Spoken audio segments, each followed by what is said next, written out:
All right, welcome back. Now, 12 years after the administration of President Olusegun Obasanjo abolished toll gates in Nigeria, the federal government is planning to reintroduce the scheme.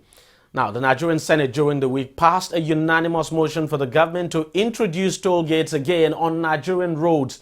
In a motion moved by Senator Sulaiman Nazif of Bauchi on the need for the reintroduction of toll gates on federal highways, the lawmaker said the state of Nigerian roads is not only deplorable but a national embarrassment to the nation. He advocated that toll gates be brought back as a means of raising funds for road maintenance.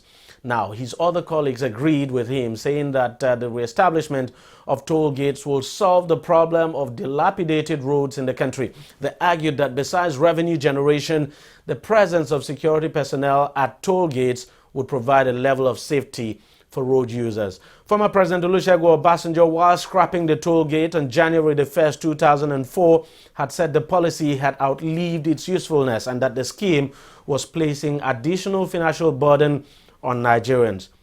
Meanwhile, Nigerians are divided on the desirability of erecting toll gates again across the country. While some say it is a welcome development, others say it is not necessary at all at this time and that it will be an added burden on people and that, of course, that it will encourage corruption and it could lead to the defrauding of the government. But then the government continues to say that it needs the toll gates now so that it can raise money to fix the country's or maintain the country's roads.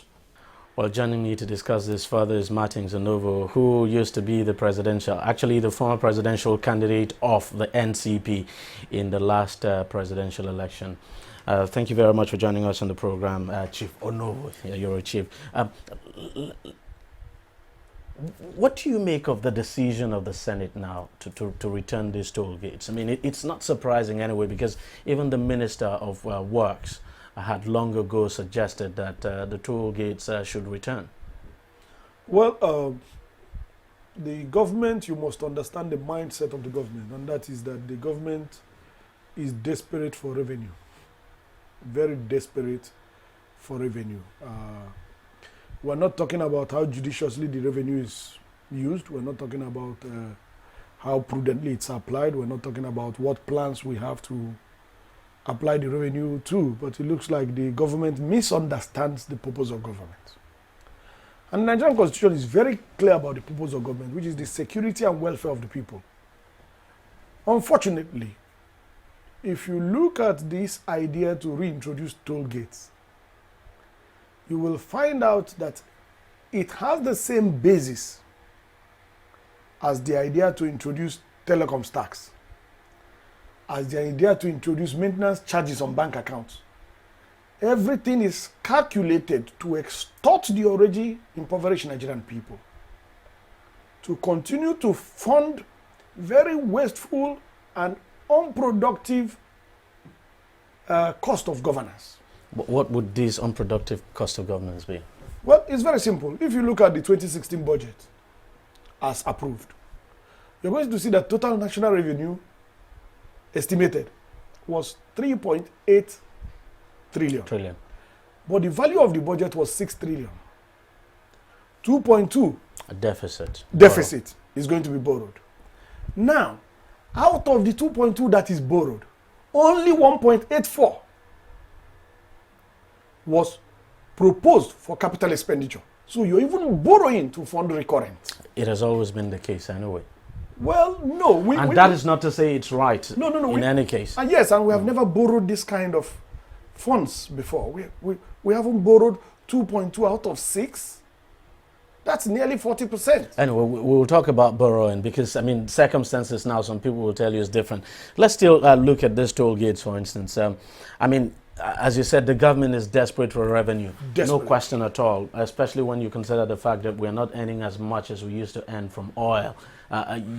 So it's a fact anyway. So the government must look for revenue. I mean, for instance, the government is focusing on tax, try to broaden the tax net and all of that.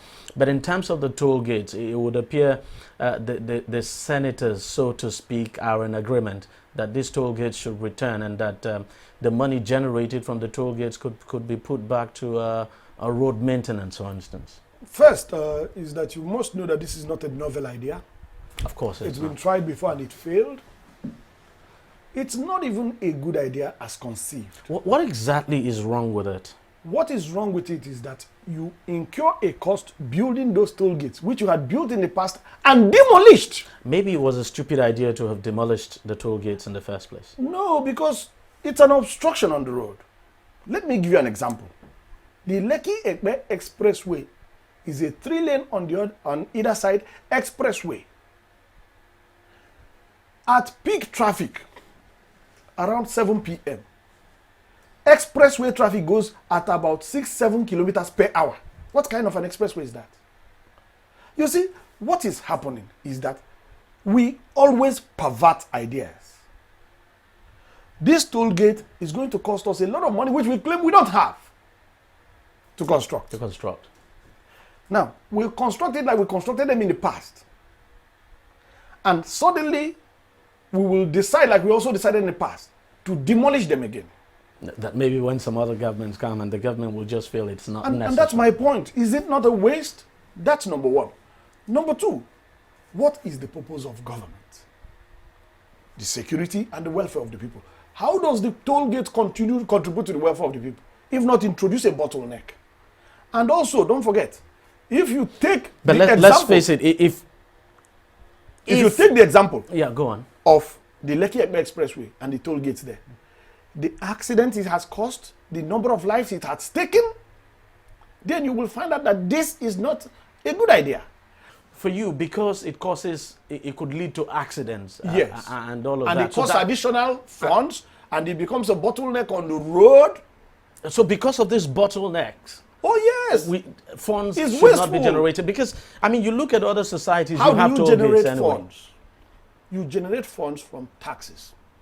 In Nigeria, you don't want to increase taxes. Hold on. Why do you have to increase? Yeah, okay, but I mean, that's what I'm saying. Why do you want to extort and suffocate the people? That's what I'm saying. I said you don't want to increase You taxes. don't have to. Of Not course. you don't want. You don't have to. Okay. What you need to do is to be prudent. You see, you have made some inaccurate statements which you're basing your deductions on. And if you allow me, I will show you why they're inaccurate. General Buhari was military head of state in 1984. What was Nigeria's revenue in 1984? That was the period when we were building the second Port Harcourt refinery. 1984 is not today agreed. But if you look at the disparity, then total national production was 1.2 million barrels. Today you're talking about 2.4 if you go to full stream. So that's half as in 1984. Oil price then was less than $20 per barrel. Today you have 50. So it's not about how much revenue. And remember, your currency, of course, was not this bad. But we're talking about dollars. Yeah. Oil price is dollars. Yeah, of course. So hold on. What I'm saying is that what is key is your vision, your strategic plans, physical and financial responsibility, prudent planning, and prudent fiscal policy. So in place of these toll gates now, what would you advise? Fix the roads. In fact, use the same funds you want to use to construct the toll gate to fix the roads. You know what that does? That increases productivity. Why are you in a recession? You are in a recession because for 2 consecutive quarters, your GDP has declined. Now, what do you need to do for your GDP to not to decline, to grow? What you need to do is to facilitate productivity. One of those is waste less time on the road, especially with imported fuel. Exactly. Now you're putting pressure on your naira, and you spend on the road 1 hour running your engine to do 6 kilometers on an express road, not on a village country road. You see, let us stop justifying these iniquitous situations we have in Nigeria, because that is what will perpetuate the situation. Let me ask, in your own opinion, what do you think the government should be doing? What the government borrowing? How do you think the government should be thinking of raising money? I'm very happy that you pointed out that I was the presidential candidate of the NCP. Exactly. During the campaign, we addressed these issues. Why is everybody in Nigeria agrees on cut the cost of governance? And we're specific. We said we will cut out 1 trillion from the recurrent expenditure and apply it to capital expenditure for development. How are you going to do that? It's very simple. It's very simple.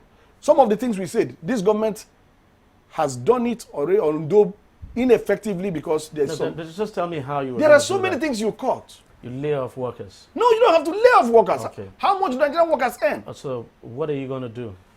There is so much waste in government expenditure. I can tell you some of it. Okay. Medical, for example, depending on whose estimate you're using. Because what I do, since I don't do the estimate myself, is when I use an estimate, I quote the source. Just like I quoted the national newspapers that published the previous data. Some estimates say it costs the country $2 billion per annum. Some estimates. Now, $2 billion. For medical, so who? For the president? No, not for the president. The total cost of medical to the country. Now. Are you talking about medical tourism? Yes, that's what I'm talking about. That's what Nigerians spend. Yes. You know, traveling abroad for medical. So, okay. If the government component of that is $1 billion, you're talking about increase in 1,000 megawatts for generation. Just one indication. Yeah. So, just in the same way as you have some governors, let me use governors because their own is the public domain. According to one of them, have 8 bulletproof vehicles.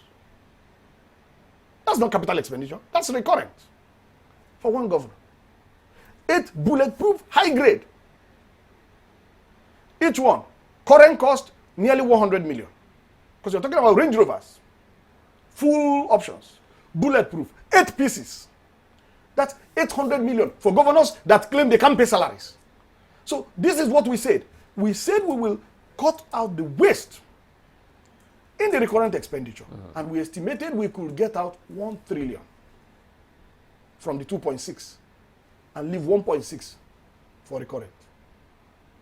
How much did we see in the budget for feeding in the presidency? About 1 billion.